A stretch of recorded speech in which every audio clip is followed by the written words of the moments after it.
Kum Len and Avlat Gemara. We are up to Gimel Masech Kesuvos. We're up to about 6 lines to the top of the page. So we're discussing here that a girl, a naira, or even a Tana Kodah Chachamim, that her payments, if somebody forces upon her or anything else, goes to the father. We mentioned that a number of payments, not just one payment of a knas. There's also shame. There's also loss of reputation. And these three, they go to the father. And then we said, but when it comes to an einus, somebody forces up, there's another payment, which is tsar, and that all that goes to the father. And we had a whole discussion, is it only when they go to, it's only after they go to the Torah, or only when it's collected? If the father dies, is it already the father so that I can pass it on to their children? Or no, do we say that if the father dies, it goes to the daughter? So prior to prior to going to the Torah, we say it goes to the daughter. If it's already Bedin while the father is alive, according to Chachamim, then it passes on to the children, according to Reb Shimon, only when the money is collected. Okay, so we're up to the Gemara here. Avina asked Rav Sheshes a question. The father died. So at this stage, once the father has died, the daughter still continues to get provided for, but now it's coming from the state of the children. So ultimately, the state of the children came from the father. So we want to know what happens in this particular instance to her, let's say, earnings. Because when the father's alive, her earnings go to the father as compensation. The father takes care of her. What about the children? Do they have the same rights? So the daughter is getting provided for by her brothers. Her earnings, lemi. Who owns her earnings? Do we say the children are stepping in their father's shoes, and therefore whatever entitlements the father had, they have? Just like over there, the earnings go to the father, now too goes to the brothers. Perhaps like dummy, you can't compare the brothers to the father. She's getting provided for by the father, so it's only right that her earnings go towards that. Here, it's not the children who are providing for her, it's the father's assets where the children sort of administrating are providing for her. So they have no rights. Why should they be entitled to accept her earnings? That's the question.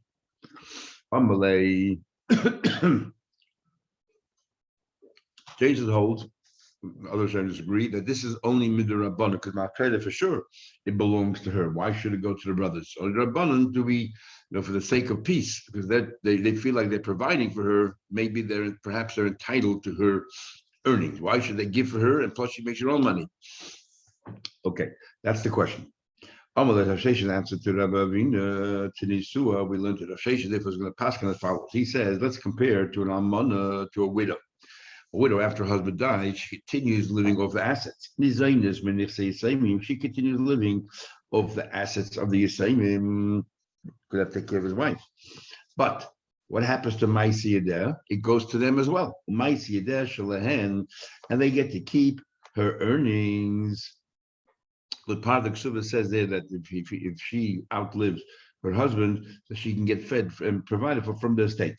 As long as she remains a widow, she doesn't get remarried. So what do we see from here? Why does it seem to be that by a widow, the earnings go to the brothers? Because the brothers are taking the place of the father. So the same thing with the daughter. So Rav Sheshes paskins that the bas is like an almana, that the earnings go towards the brothers. Gemara says, Midami. So Ravina asks back, how do you compare an almana to a bas? Almana, interesting, a person has different attitude to his wife once he passes on than to his own flesh and blood. Almana, but it comes to his widow, he feels, why should his widow continue sustaining herself from his assets and plus make a profit on it? He doesn't have that kind of an interest, and therefore, if she makes money, she should take care of herself or pass it on to her, to the owner, the executive of the state at the moment. However, Bitum, which is no flesh of blood, he's happy for her to make money as well. Now, why Taka? Not because he's more fond of his daughters than his wife, but because daughters, he's concerned about them getting married, and they need to have money to raise money for dowry. Dowry works both ways, and therefore he doesn't mind if she has some extra money so that she can get married. And we'll learn more later that we do take some money from the state to make sure if there's up to 10%, if the father didn't spell it out, that they should have money so that they should be able to find a shidduch, and somebody interested in marrying them. So therefore, for the daughter, he doesn't mind if she could very well be. For the daughter, he wants her to earn money as well as that she's taking care of all the basic needs, and the money that she earns, she should keep for herself to build up over there a dowry egg. So Gemara says, remember, I think what you're saying here to me is the big Adiflem, and I'll say that's just even another. He's happier to give more money to his daughter than his widow, for the reason we just gave. But let me ask a question about I'll prove to you somewhere else, and it works the other way around. We actually are more concerned with a widow than with a daughter. Where do we see that? Abba, the son of Beis, said, Osu almona eitzel. The law is that only the son's Yashin and not the daughters. We're learning about Basa and Yesh Nechel, right? The son's Yashin and not the daughter. If there are no sons, then we learned, the Torah, that the daughter's Yashin, no Slavchat. But otherwise, the son's Yashin. However, even though the son's Yashin, they still have to take care of the daughters because it's part of Tanai Ksubah. He tells the wife that I will take care of your children. You should have a dowry and so on and so forth. If there's very few assets, then the law is that all the money goes to the daughters and the brothers have to go out and begging. We don't want the daughters to go out begging. We say that when it comes to a bus. So it says as follows. What happens is only a little bit of money, and you have a widow and daughters. Who gets that little bit of money? According to what you said before, it should be the daughters, right? Because the daughters, the father is more concerned with the daughter than the wife. But here the din is no. Also, almona eitzel abas, kebasa eitzel achin ben chasim otin. It comes to chasim otin, and there's only a little bit. It goes also to the daughter. If there's only chasim otin, it goes to the almona. If the daughter and almona gets it. Ma abas eitzel achin. The daughter, when it comes to the brothers, abas nezayin is the daughter gets supported. For achin yishul tzachim, let the brothers go ahead and beg.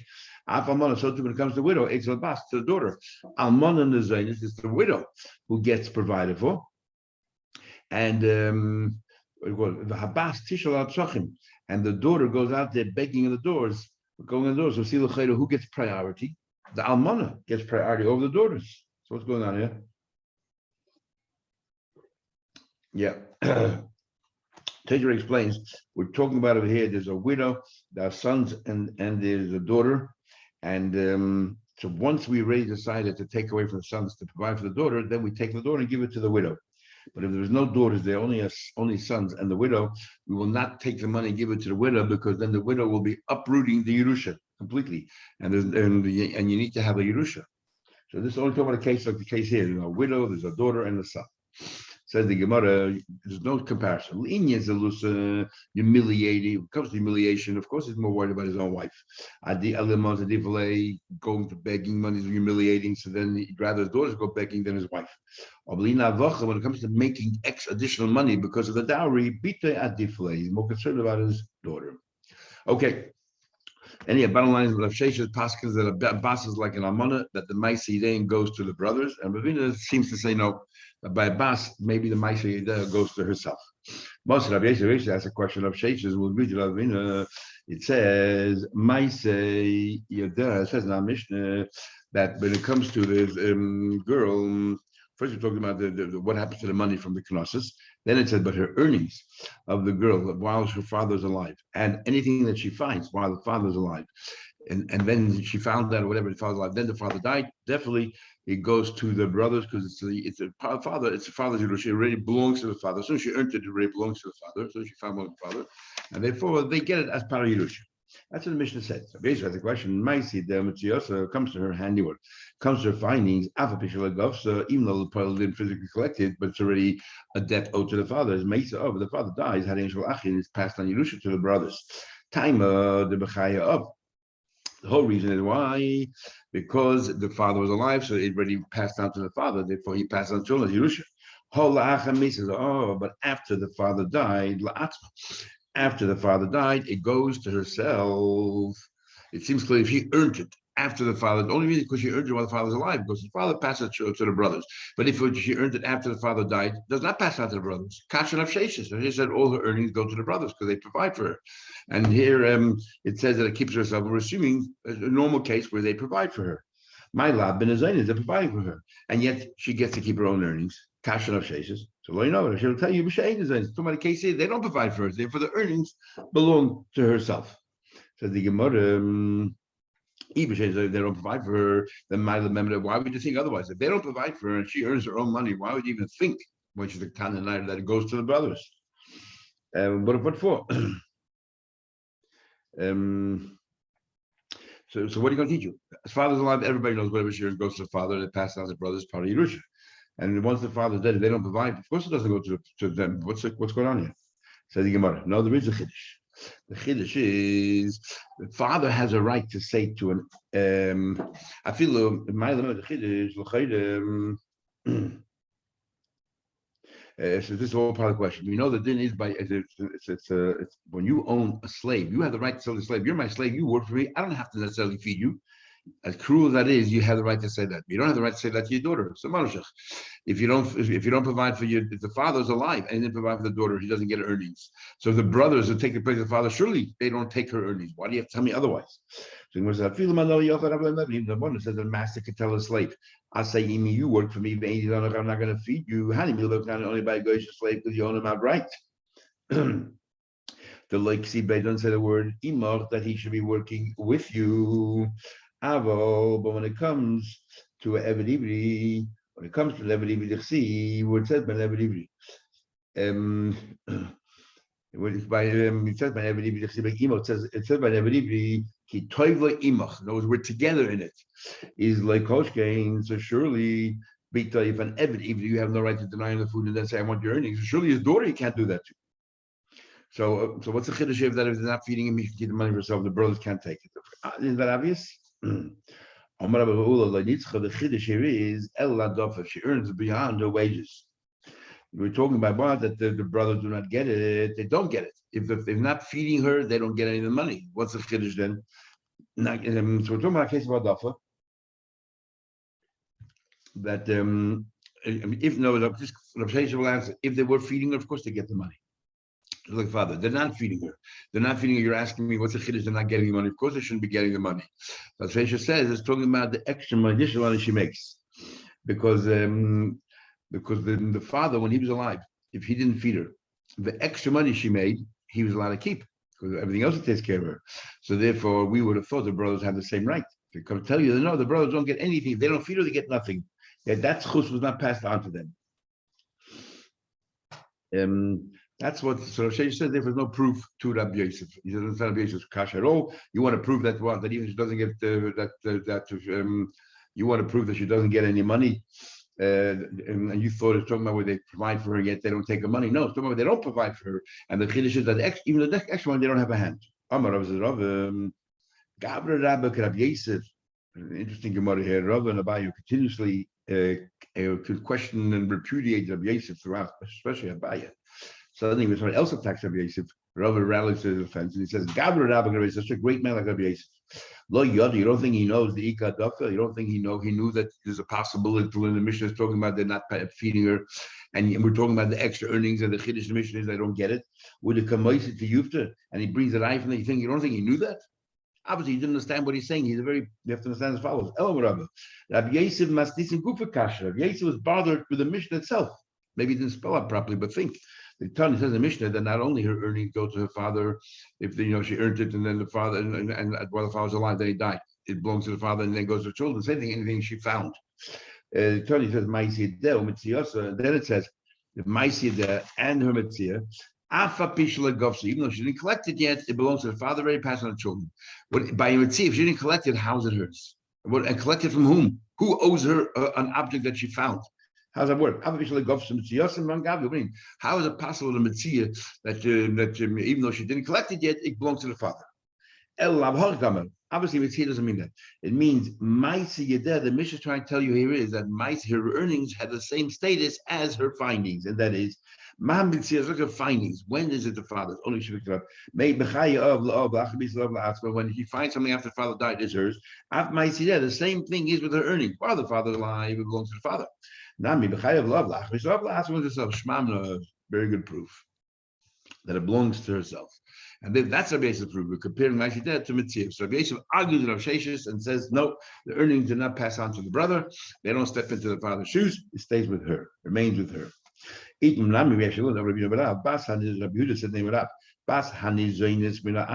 daughter that was missing from brothers, her handiwork belongs to herself. So it says clearly here that her earnings belong to herself, not to the brothers. My time and brings up posik. Steve says the posik when it comes to slaves, it says you can pass on them to your children. The slaves get passed on to your sons. But your daughters don't get passed on to your sons. The rights that you have in your slave get passed on to your sons, but the rights that you have in your daughter do not get passed on to your sons. Clear, the earnings belong to her. A person does not pass on his chus to his daughter.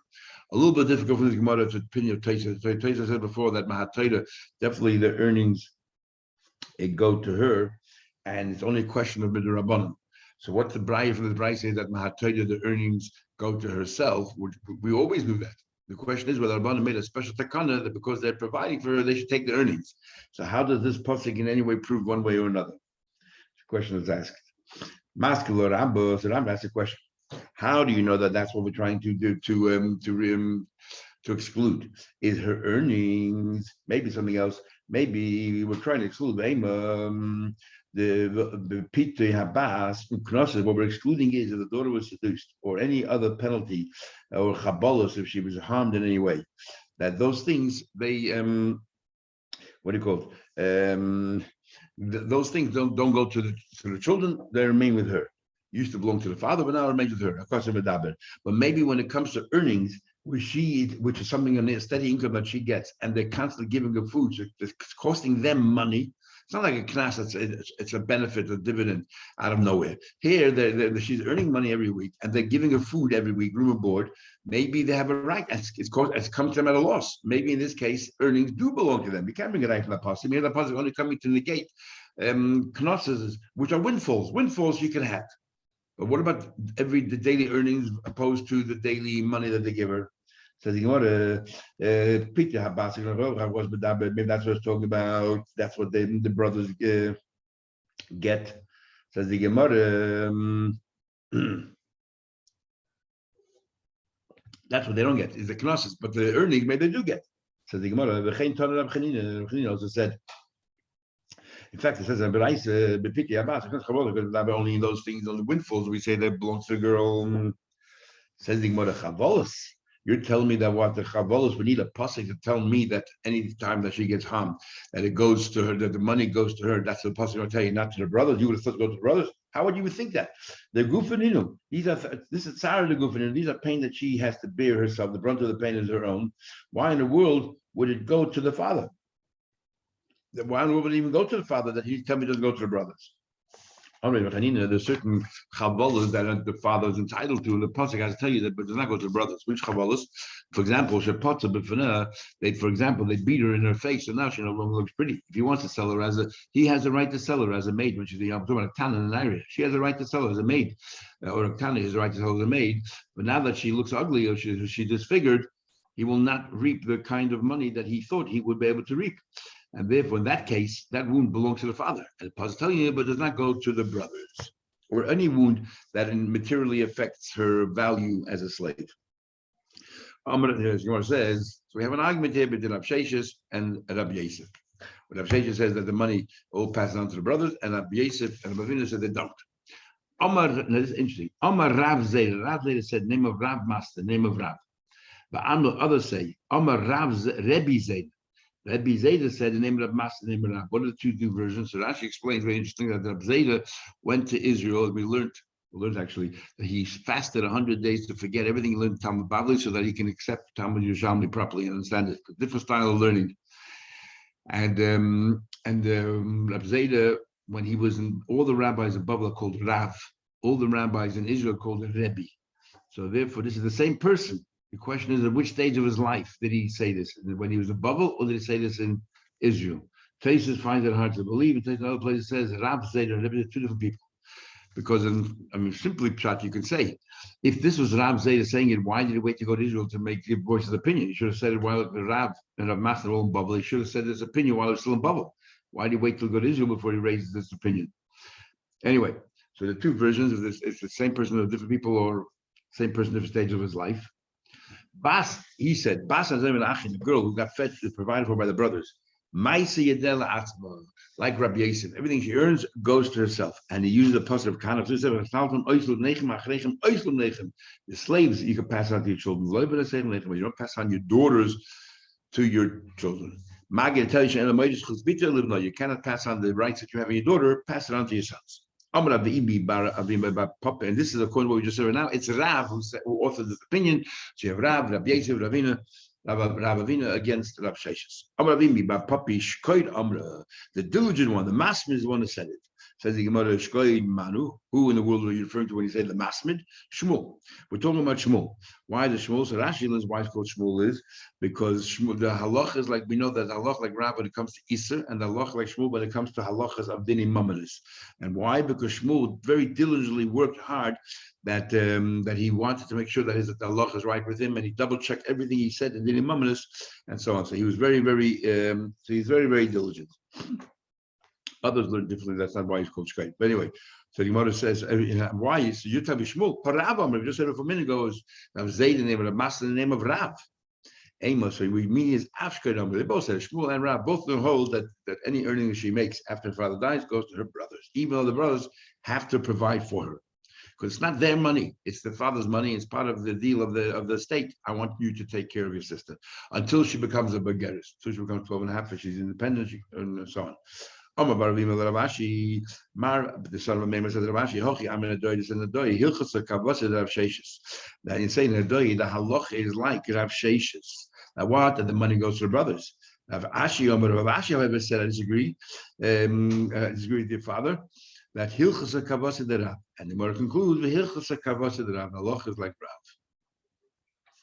Okay.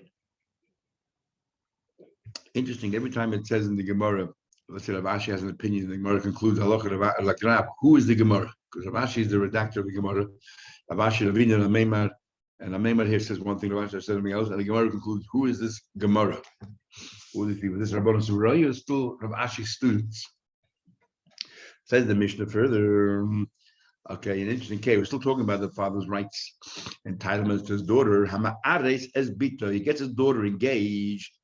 So this is his first time engaged, while she's a Tana or Naira, Vigirsha. Now the rule is that the father has the rights over the daughter, he gets the money of Kedushin.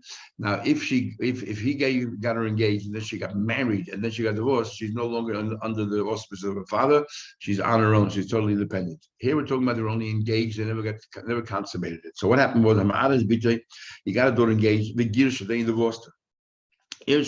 Then the same girl went ahead and got engaged a second time because he still has the rights over her because she's only merely engaged. And then when his arm, the time she became a widow. Ksuvasa shaloi. The ksuva is still his. Why? So now he has two ksuvas. He's making a living out of this ksuvas. The ksuva is his, and he holds two things. He holds that we have an argument if the ksuva only kicks in once they get married or even when they got engaged.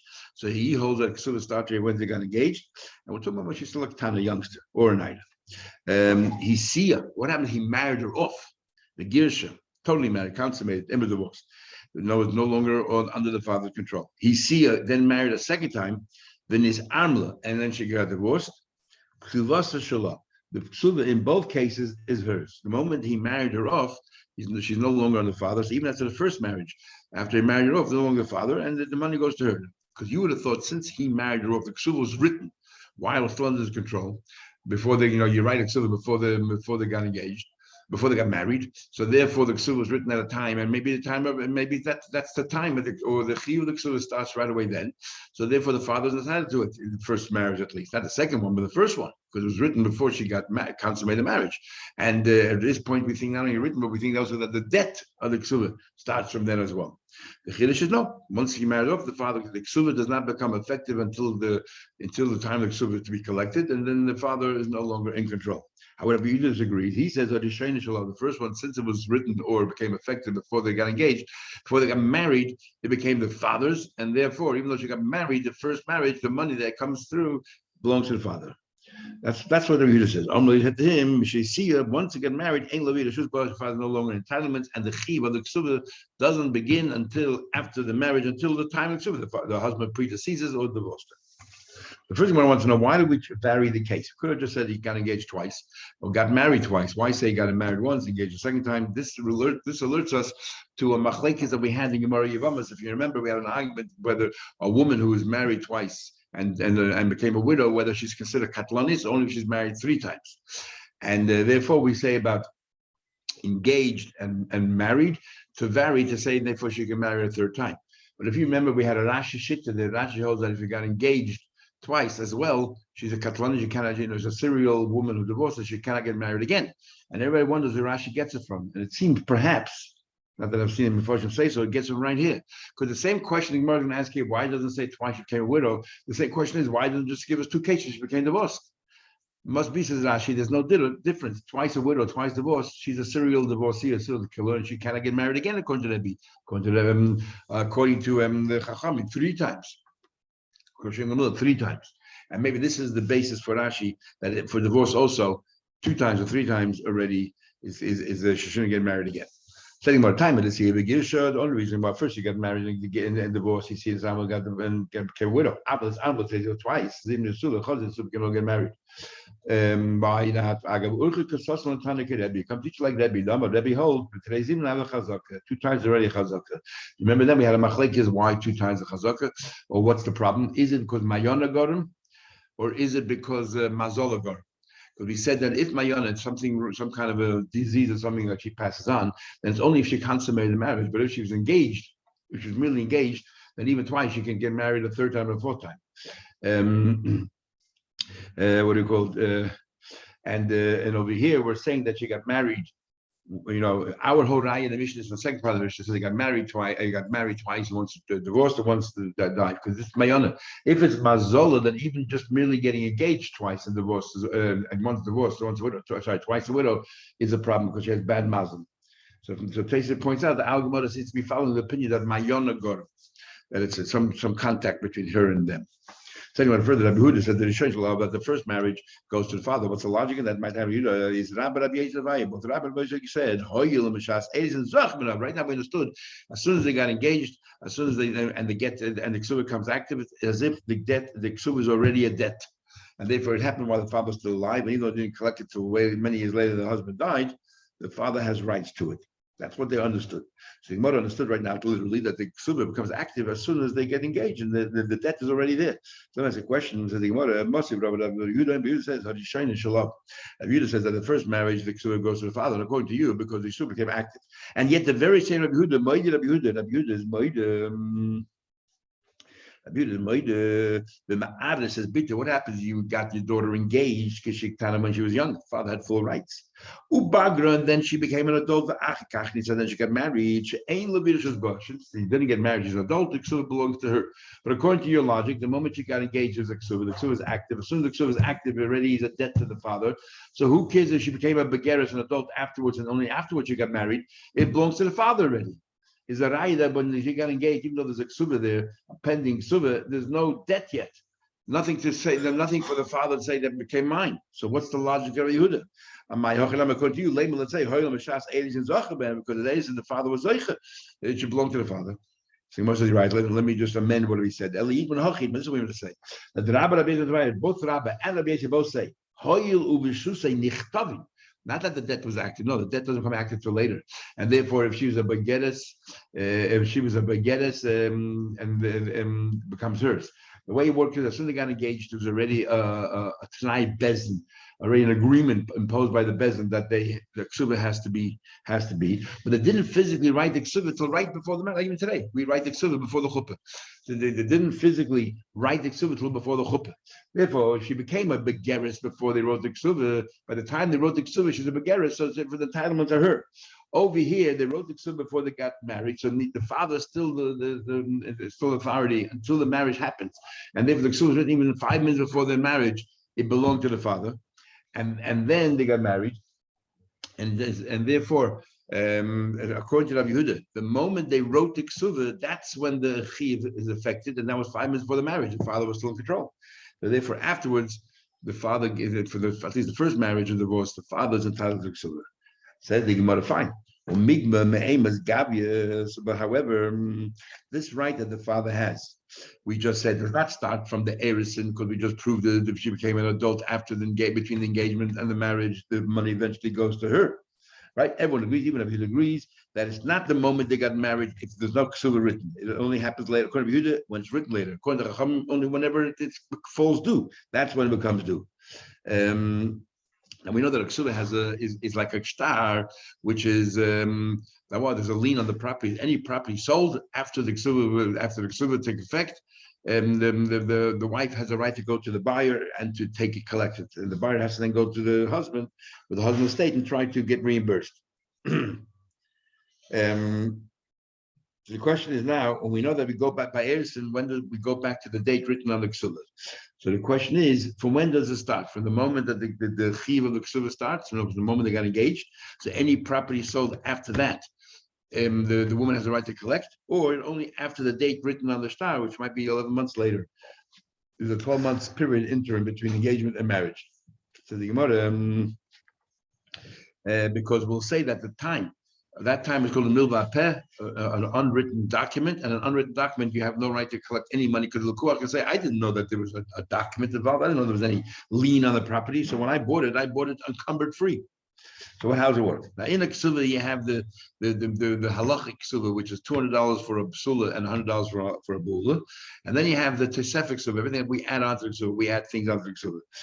We have a standard thing that we add on ksuba, but other people, the Sfardim especially, they continue adding many more things to the ksuba itself. So there's tesefik ksuba and the actual ksuba. Says the Gemara. When do you actually from what date do you go collect the ksuba? Rav Huna says, Mona Masayim, the standard $100 or $200 that you're entitled to ksuba based on the Tanai Bezim of the Chachamim say, that is Mina Ersin. Doesn't matter the ksuba was written yet, you can go all the way back to the time they got engaged. She just has to produce a stark kedushin or witnesses that she got engaged, and then from that time she can collect. So if he died or divorced, any property sold after the engagement, she has the right to collect from it. Because that's when it became the lien started. However, Tosefes, any addition, that's minasuyim. Anything that he added on, that's till he wrote the ksuba, which is right before they got married. However, Rav disagrees. He says echadzeh, the echadzeh minasuyim. He says even the original ksuba does not take effect when they got engaged. It only takes effect when they wrote it down and they got married. Why?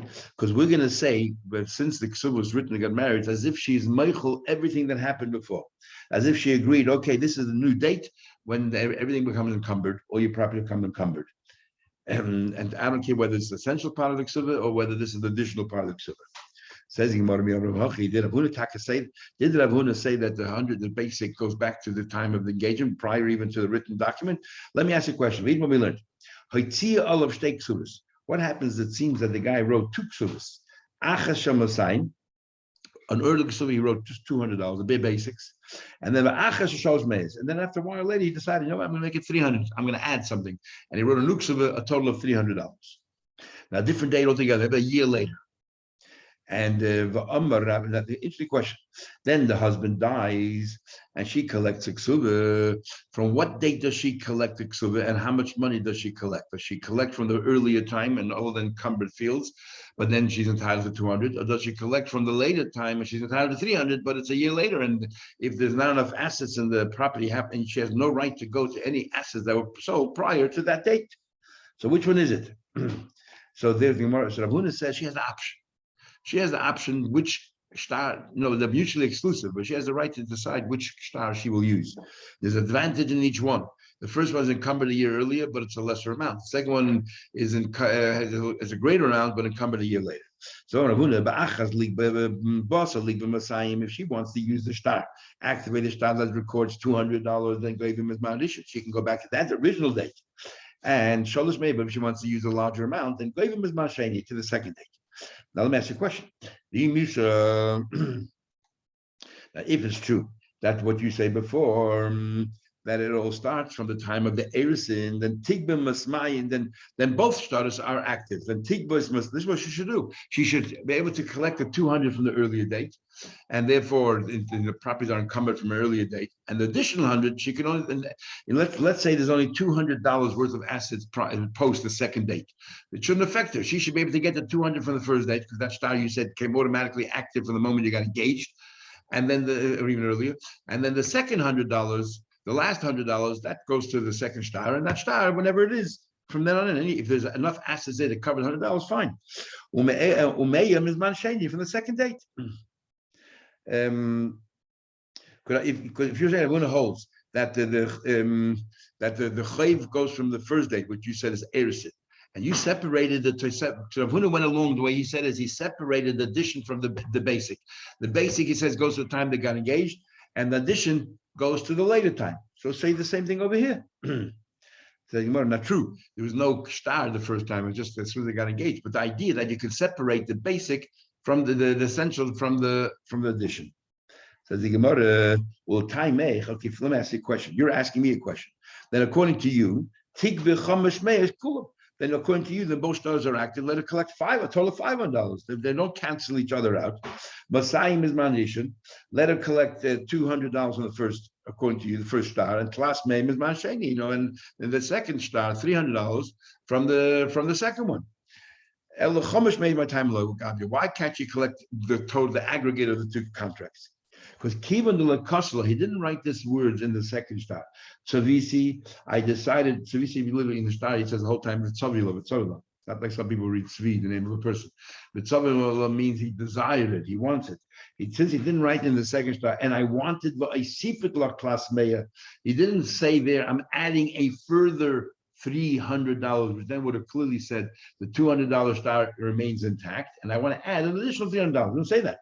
I'm a sign. So really, what he did with he's actually giving her basically a choice. If you want to use the original star, here I'm giving you $300, including in that 300 is a 200 from the original. Now you have a choice. If you want to use the first star, collect over 200, but you have the advantage that you can collect from earlier sales that I made. Gav you Masai, but if you want to use the large amount, then you have to collect from the second day. Gavi class may, you only get 300. They're mutually exclusive. It can't be both. So Hachanami, I would answer you the same thing over here. You want to know why doesn't she get 200 from the first star and 100 from the second star? Because he canceled the first star. You can't have both. High the time at Legavia, you know why she only collected 200 from the original time? From as soon as they got engaged, he didn't add the words because he didn't write in this contract, I'm adding a further $100.